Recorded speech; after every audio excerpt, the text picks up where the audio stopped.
Howdy, Ags. Welcome to Aggie Growth Hacks, the podcast sponsored by the McFerrin Center for Entrepreneurship at Texas A&M, where we help entrepreneurs improve their business, connect with other Aggie entrepreneurs, and support one another. I'm your host, Greg Martin, Fighting Texas Aggie class of 2001. And I'm your co-host, Chris Hunter, Fighting Texas Aggie class of 1998. Whoop! Well, we got a little story for you, Ags. Casey Sledge, Fighting Texas Aggie class of 1993, is the founder and president of Sledge Engineering, a firm that is dedicated to eliminating waste in the K-12 school construction projects. Texas is a growing state, and there are over $10 billion of new construction projects in this industry every single year. So it is no wonder that Sledge Engineering is one of the fastest growing Aggie-owned companies. So pass it back and listen up as Casey shares some really good bull. Well, Casey, thank you so much for joining us for this episode of Aggie Growth Hacks. We love you, love your story. We were so excited to be able to celebrate with you couple months ago, and you and your team's Aggie 100 win. So first off, thanks for joining us. Congratulations on that win.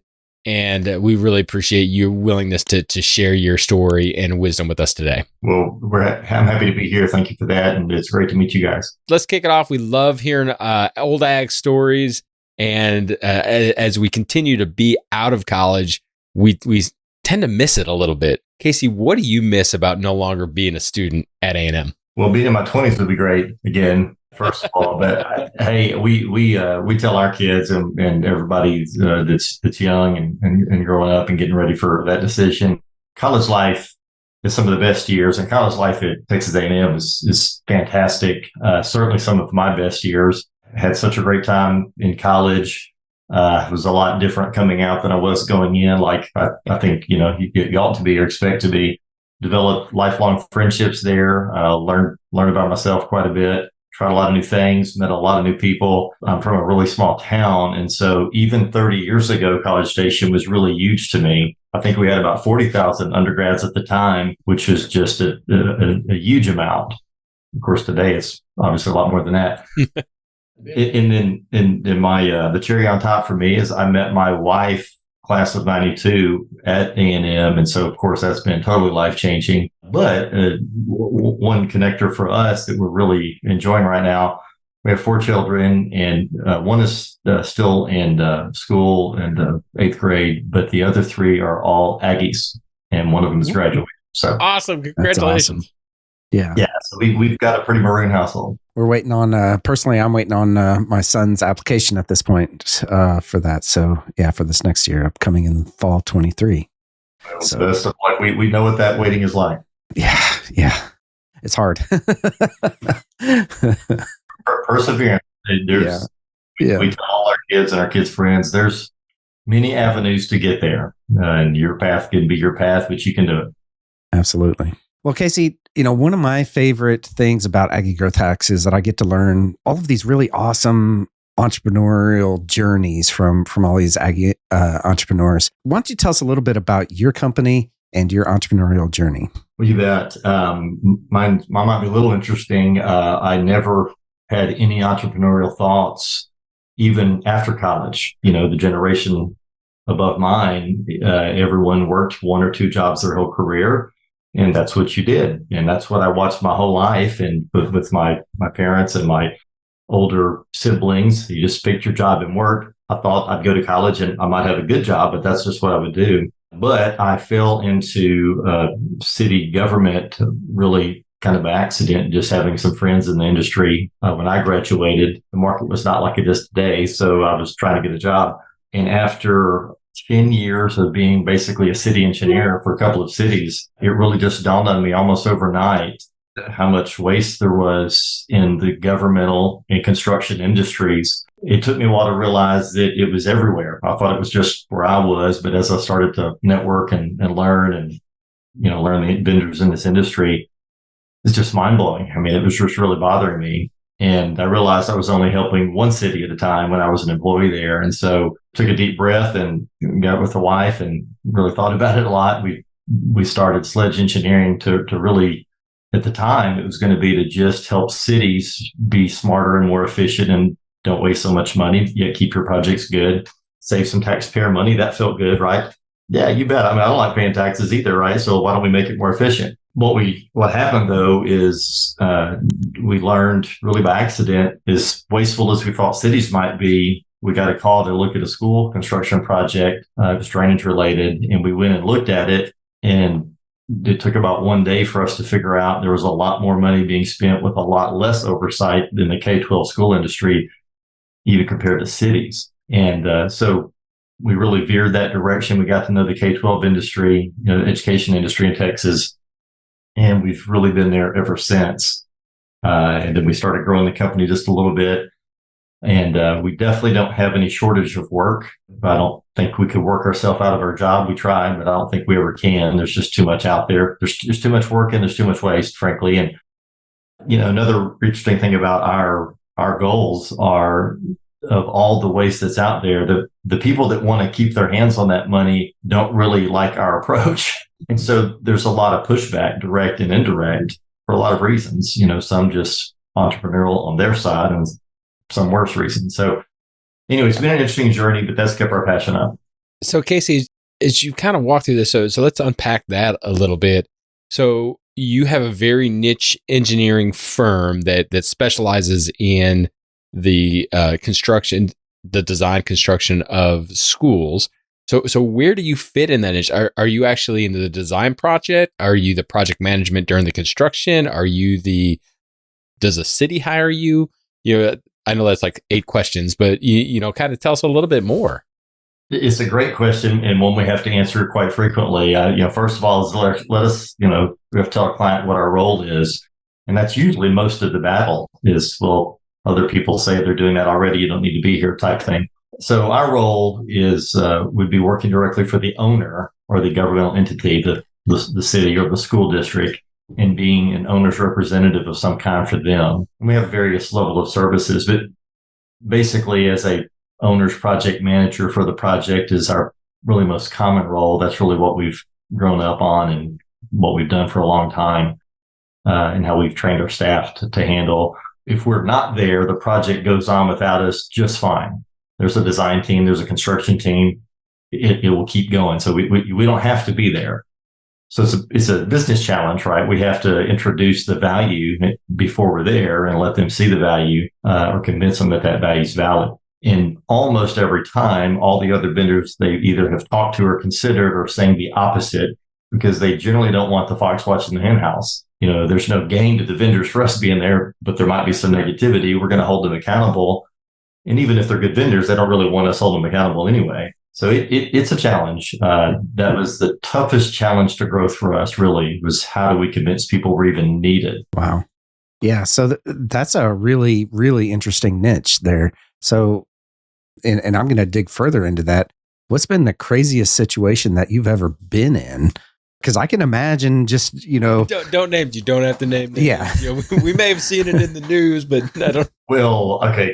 Craziest situation. I've got a few, but there's, I'll give you, I've got a couple that are similar, but this is the same type of story. And they're a little painful sometimes. So we'll have maybe a good leader of, let's say, a school district bring us in, realizes we can bring value to them. They don't really know what they're doing. And so they want someone on their side to make sure everything is going well. Great. That's what we do.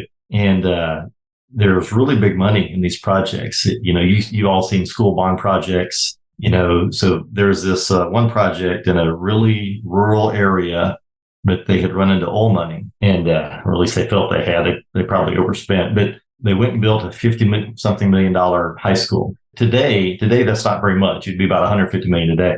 So this is a while back. Wow. Yeah. Oh yeah. Yeah. It's huge money. Well, with that kind of money, you can start to imagine the attractiveness to people to want to come get their hands on this money.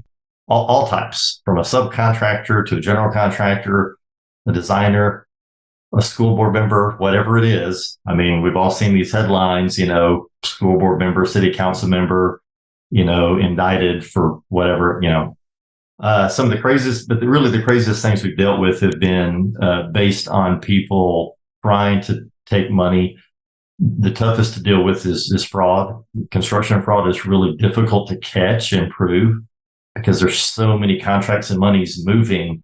Yeah. I mean, shell corporations, brother-in-law deals can happen a lot, and they do. I wouldn't say not on the majority of projects, but they do happen enough. I mean, every month we see a headline, even just in Texas, where someone's been caught and there's a problem. And there's so many that don't make the headlines. That's usually the ones we're involved in. But some of these projects have been, we had one where the school board had wanted to hire an architect that they had a relationship with, wanted to pay them this $1 million fee for a project, but the fee should have been about $80,000. So it's 10 times marked up. Well, they asked us to look at it. We see this is really bad. It's so bad we had to pause and ask, hey, y'all realize what's going on? And we got an odd response. The school superintendent, who was new, he's like, you got to tell them. Okay, well, they have public meetings, right? And so they wanted me to come to the public board meeting, which had like 100 people in it. And I said, look, we got to warn you, if they ask about this, I'm going to be brutally honest and tell them, if you don't want this to come up, don't let them ask me. He says, no, stick to your guns. That's why you're here. All right.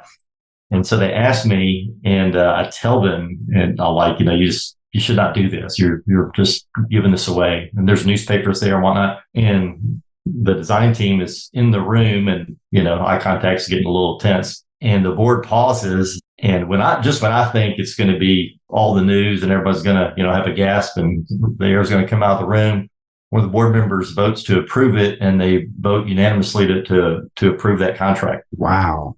I was floored. The vendor's looking at me and kind of with this, smirk on his face.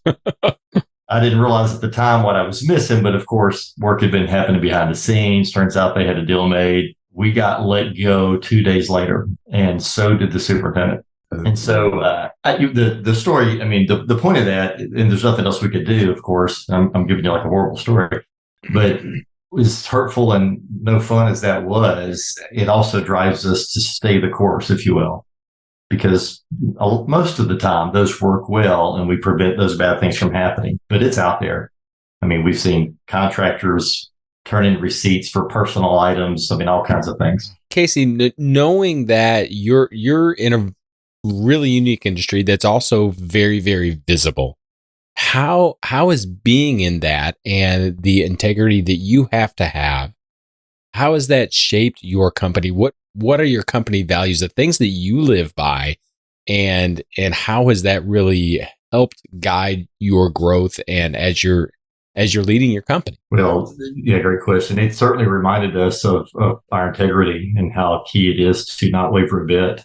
It's been tough to do in times like that. We could stay quiet and we wouldn't be called out, if you will, but that's just not what we do. That's not why we're here. We're not here to just get along. We're here to try to make a difference. And we don't seek out these problems, but we do enough work. We just can't avoid them. They're around. The good news is that integrity has come back around. Others, usually not when it happens, but a month, a year later, we've actually been contacted and people will say, hey, I heard about this story and I heard the inside story or whatever it is. And like many industries, it's kind of a small industry as far as communication. School superintendents, for example, they all talk, and I mean, while they don't get to stay in their job more than 4 or 5 years, sadly, just because of the political basis of them getting hired, they talk, and they've got their circles. And a year or two later, we've had people come to us and say, hey, I've heard about you. We want to get to know you and we want your help so we don't have to have those problems. And that's so rewarding. That's really great. It reminds us, that we're doing the right thing, even when it doesn't always feel like it. Yeah. And that's got to just kind of hit you really hard, when stuff like that happens.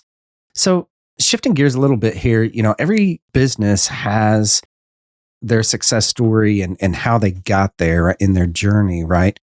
And everyone that we've talked to has a tipping point, right? There's a specific time that this happened that we've really started seeing growth. What's the tipping point that helped take your business to that next level? Well, that's a great question. We certainly have had that tipping point.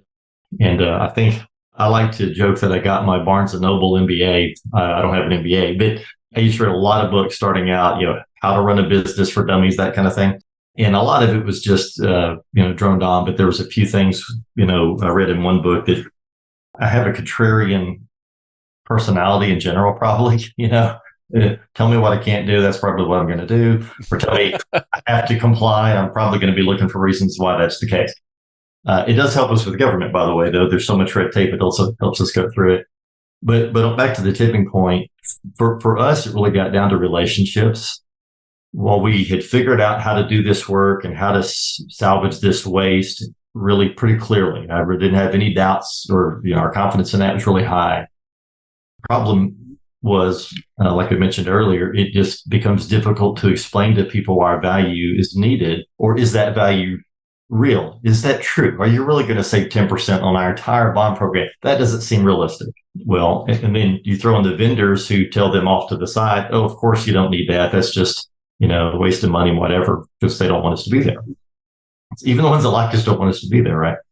And so that's made it tough. And I realized quickly, if we're gonna grow and go get more work, we're gonna have to do more marketing and whatnot. And do we hire a marketing team? Do we hire a marketing consultant? What do we do? And we tried a few things, but ultimately, and this is kind of a hack, I guess, I realized after maybe 2 cold calls that, one, I don't like cold calls, and this is not going to be very effective, right? So in the school superintendent world, in the K-12 school world, I can't call all of them. I mean, there's over 1,200 school districts in Texas, if you didn't know that. Yeah. I don't need to work for all of them. Surely I can get a few of these. Well, I can't call them all. So who do they listen to? Who do they trust? What association do they tie to?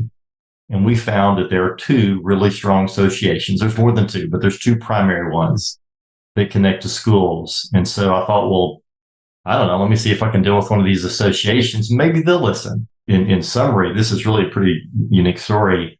The first association, it's the Texas Association of School Boards. If you look them up, they're a several hundred employed nonprofit that most school boards, really all the school boards have a relationship with and spend money on, and they do training and whatnot. It's a huge organization, do a lot of good things. We got to see these folks from TASB at a conference one year just to meet them. We didn't know them at all. I mean, barely knew who they were, right? We're learning the industry. Well, we went to a seminar that they were talking about construction. We sat in the back. We immediately realized, wow, they need some help. These were education folks who had been in facilities like maintenance, but weren't really strong on the design and construction side, didn't have our background. We connected immediately. We got a relationship. Within a year, we had the first and only agreement and won an RFQ from them to be their sole provider for facilities, guidance, and services throughout the whole state. Wow. When was that? That's cool. Oh my gosh. This was 12 years ago now. Okay. So we had a multi-year agreement with them. So that was transforming for us for sure. We went all over the state. I mean, essentially, they would call up and be like, oh, hey, you got a new project. You get going. So, wow, that really worked. That's a Salesforce. You just go up to the Salesforce. Well, that's correct. So there's a hack, right? And I mean, it was hard to do. It took a lot of time to work that relationship, but it worked out. They had some really good people there working. But like many relationships, people move on, people change. They switched out some personnel. And after about 5 years, we ended that relationship, kind of going different paths, as good as it was. And I thought, well, wow, we've lost our marketing. Like, what are we going to do now? Remember, I told you there was 2 groups. So generally, the other group that services all the school districts in Texas are the education service centers. If you looked it up, now these are actually appointed by TEA, Texas Education Agency, many years ago. And basically, there's 20 regions, and there's one in San Antonio, Dallas, Houston, College Station, et cetera, Austin. And the Austin region is Region 13. That just happens to be the number. And Region 13 is very close. And we're the largest ones, one due to population, but also their connectivity to state government. They're right by the Capitol. And so they work with TA a lot. It has several hundred employees, Region 13 does. And I thought, well, it would sure be great if we could get in with Region 13 or one of these regions and kind of go back to that model that was working so well. But how do we do that? And back to karma. It just so happened that very year, Region 13 was hiring a brand new executive director, which doesn't happen often. That is a great job. It's a highly sought after job. The former guy had been there for, over a decade or something. Well, we get a phone call. I got a phone call. I remember I was in a hotel room somewhere and got a phone call from the about to be incoming executive director who's still there today. And many years ago, we had helped him through a project. His district didn't want to hire us very much, but I helped him anyway. And he never forgot that. And he called and said, hey, can we do a relationship? where you help us help all the school districts around here and in Texas. And that's what we did. So we did it twice. Casey, that is so cool that you found how to bring value to your customers through the associations, through the things that they found valuable. That helped you all grow. Yeah, and the people there at Reach 13, I mean, really like Tasby Pride, just a lot of good people. They're all in education, and they're really just about educating kids, and that's the ultimate goal. They have training courses galore. They've pulled us into training. We've filmed many training sessions with them now, and that's great. So there's a little more legacy that can go on out there, how to do construction. Those are both really tipping points for us, and those hacks have been really tremendous for us. So, Casey, as you look out over the next 10, 15 years, where do you see Sledge Engineering? What's your BHAG? Our BHAG, well, really quite simple. We're really focused now, and we just want to get more waste out of the industry. And if it's not personally working on one of the projects, because there's so many, we're really transitioning through an education and a training program. We've been working on that behind the scenes for about a year now. A little bit of that has been leaked out, but we've got a lot more to come. And that, just like education, it enables us to reach out and touch many more folks, right, than just the projects we're managing. Just some rough statistics for you. In Texas alone, this is a conservative number, but Texas public schools, K through 12 schools, spend about $10 billion every year on new projects. $10 billion. Wow. I mean, it wasn't that much when we started. Every year. So $10 billion this year, $10 billion next year, and on and on. We document that we generally save well over 10%. We use that number because it's lower than what it really is. So put that math to it. If we could save 10% of all of that money, it's $1 billion a year that's being wasted right now. And so you let that soak in and think about all the tax money you're paying every year when you write your tax check. And it's really good motivation. I mean, we want to keep doing that. We want people to listen. Hey, if we're not going to work on your project, please take some of these tips and apply them to your own project. Yeah. Reduce our tax burden. And we're not cutting the projects up. It'd be one thing to cut an arm or leg off the project. Oh, it's cheaper now. Well, that's not really making it any better. Our goal is to reduce waste, find the savings, but make the project even better, make it last a long time. And that's what we're doing. Interesting. You're in College Station, right? You're helping College Station ISD out, right? College Station, right? Because I think since I moved back 7 years ago, there's been 4 schools built. So, well, yeah. No, we're not currently. We know some of the people there. We'd love to entertain that. That's awesome. All right, we're going to head into our lightning round now. All right, so the rules here are simple. You have 1 minute or less to answer each question. You ready? I'll try to keep it to a minute. All right, let's start it off with the first one. What is your favorite hack? Well, you've already talked about hacks, right? But let's talk about your favorite hack. This can be personal, it can be business, whatever. Anything goes. We are Aggie Growth Hacks. I got a good business one and a silly personal one. So business hack, drop the bottom 10% of your clients every year. Tough to do, but it allows you to grow, to get you off a plateau. Drop the bottom 10% of your clients every year. Love it. My personal hack, this is a little embarrassing, but everyone makes fun of me for it. We actually have an office on the property we live on, and I take a 200-foot commute via skateboard every day to my office. So I have a pretty sweet commute. Nice. Love it. So how was the commute a couple winters ago during Snowmageddon? Well, I don't always stay as vertical as I like. Casey, what's the favorite bit of advice that you've ever been given? Favorite advice I've been giving? I've applied this many ways, but it all gets back to one story. I was playing high school tennis and struggling because we didn't have much of a coach, and I'm practicing by myself, and my dad was there, and he wasn't a tennis player, but I can't hit the ball in, right? I'm hitting this forehand or whatever, and I just can't hit the ball in. I'm struggling. I'm getting frustrated, right? I'm a teenager. I go up to my dad and, hey, what am I doing wrong? Just help me out here. And he pauses for a really long time, and he's thinking, right? And he finally leans in and says, well, you keep hitting it out. Just hit it in. I remember being pretty angry about that response. I wasn't very happy. Thanks a lot. But eventually I learned he was trying to prevent me from overthinking. Don't overthink it. And I actually have used that advice. I used that advice to pick my college major, believe it or not, at A&M. I couldn't decide, like a lot of us, just pick one. And I did. And so just do it is really the best advice. Love it. Love it. All right, Casey, what is your superpower? Superpower is short of being able to talk a long time is probably reading the room and reading people. We often have to present in difficult situations, be it a construction meeting where there's tense people and frustration, or a public meeting, or yelling taxpayers or whatever it is. Reading that room, understanding it, and staying calm. What gets you out of bed and excited about your business every day? I keep coming back to it. Waste reduction, protecting taxpayer money. I don't care much for government or red tape or taxes. And I think everyone would agree with most of that. And, knowing that we're going to be able to make a difference like that in sometimes really significant ways, that definitely gets us up every day. So cool. Well, Casey, how can the Aggie Network get in touch with you and support you moving forward? Well, I'm sure they're going to tune into Aggie Growth Hacks and get a connection that way. That's what I hope they'll do. Social media website, let us, get our expertise to your school project. You guys made a comment a while ago. Go tell your school district. Yeah. I guarantee if they got a project, there's waste they don't even know about. Usually they're thinking, no, we're fine. Well, they just don't realize, but we can show them. Well, Casey, thank you so much for joining us today. Thank you for educating us on, I didn't even know that this specialty existed. Oh my gosh, with $10 billion a year, it definitely is needed. And thank you for doing that work.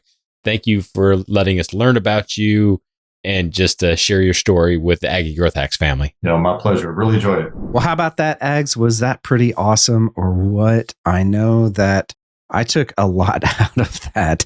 I mean, he has some really interesting stories, and I'm pretty sure that he has a million more interesting stories that we could just sit there and listen to all day long. So what was your biggest takeaway from that, Greg? Well, we love having engineers on Aggie Growth Hacks. I know that we've had 4 or 5 of them. And every single time, what I'm amazed about engineering firms is that they are able to find a niche that serves their community and lets them grow a company that's extremely successful. But I was really impressed with how Casey really started his whole entrepreneur journey saying that I can help eliminate waste. And this is a huge industry, a lot of projects going on. And to be able to help serve taxpayers and communities and by eliminating waste through managing their construction projects, that's pretty cool. But also he stepped into an industry that potentially, and he said it, I mean, sometimes, unfortunately, there are bad things that happen. There are things that aren't above board, but he walked into it and said, I've got to have integrity above all. The integrity of himself, his team, his company, to be able to be completely open and honest, to be a third party project manager, that requires so much integrity. And so he just hammered on it time and time again. And I mean, hey, as an entrepreneur, that's table stakes. And everyone that's listening, I think you would agree, hey, that shouldn't necessarily have to be a core value or whatever. But like Casey said, I mean, but in his industry, it's so prevalent that there are bad things that happen that he's really standing out for integrity. So I applaud him, but it's also a little bit sad that table stake is something that is setting him aside or setting him apart and above. But kudos to him and his team for leaning into that for all that it's worth. So what about you, Chris? What'd you take away? Well, I totally agree with you. And it goes along with the Aggie Code of Honor. Aggies don't lie, cheat, or steal, right? And, that's perfectly aligned with Sledge Engineering right there, I think. So my biggest takeaway, I actually had a couple. I wrote a lot of things down as he was talking. The first one that really, really stuck out, and something that I've been hearing, is the building relationships with the associations, right, of your target audience. I think that's ingenious. As a marketer, I knew that you would drill in on that.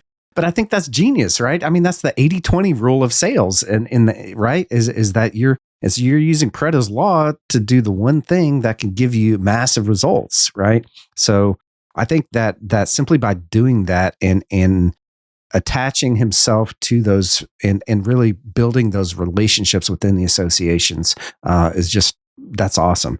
The next one was dropping the bottom 10% of your clients every year.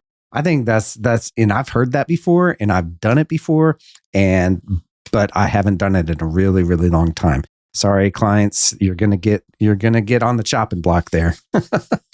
Well, Chris, only the bottom 10. And so if you're a customer of Chris and you don't get a pink slip, then you need to be thanking him because you know that you're his top 90%. But seriously, Ags, thank you so much for joining us today. That's going to wrap it up for this episode of Aggie Growth Hacks. I hope that you connect with Casey. I mean, he is very open and honest about what he does. So if you or your school district and locally is looking at a project, hope that you reach out to him, at least get his advice and understand what he does and how you guys can be protected. Hope that you connect with Chris and I and connect with Aggie Growth Hacks. We're on LinkedIn, Facebook, Instagram, all the social media programs except for TikTok. So we're not on TikTok yet, but seriously, connect with us. Check out aggiegrowthhacks.com where you can hear this episode, our previous episodes.